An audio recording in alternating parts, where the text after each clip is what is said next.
I'd also like to welcome in now Harvard Law Professor Emeritus and Newsmax contributor Alan Dershowitz.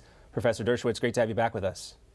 Well, thanks. I agree with some of what was said by a previous guest, but I disagree fundamentally with some of it. There's plenty of probable cause. Okay. Probable cause is the easiest standard to meet in the world. You can get probable cause against you and me.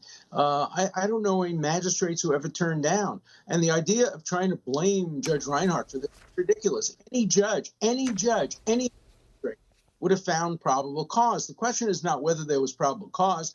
The question is, based on everything we know, should they have sought a warrant or should they have gone by subpoena? And I've seen nothing in what's been released so far which justifies going by warrant rather than subpoena. But there was probable cause. Was there sufficient specificity in the search warrant? That's a good question. That's a hard question. But probable cause is a very easy standard to meet, and it was easily met by the affidavit in this case. Have you seen the affidavit? How much have you gotten through? Yeah, parts of it read. Yeah, and parts of it. But even from what I've read, there's enough for probable cause. The fact that there were 100 or so documents, some of them marked classified, that's probable cause.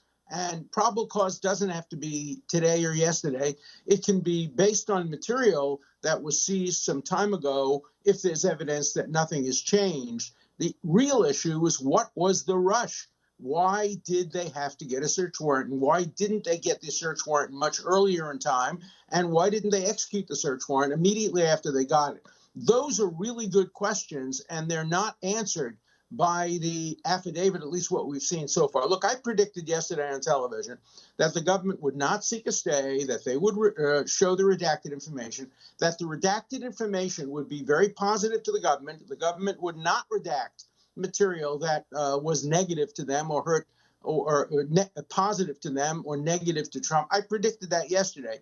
We're seeing a selectively redacted affidavit. We'll only know that when we see the whole affidavit, which we will see over time. But right now, there are several conclusions. One, there was probable cause. Number two, I don't see the evidence of specificity that would justify if there was a search of the closet, of Mrs. Trump's closet. I haven't seen enough to see whether there was a probable cause to search the safe. Those are good issues. But the fundamental issue, which isn't answered here, is, does this search warrant meet Attorney General Garland's own criteria? He said you don't execute a search warrant if you can get less intrusive means like a subpoena unless it's absolutely necessary. So far, from what I've been read, I haven't seen the absolute necessity to get a search warrant.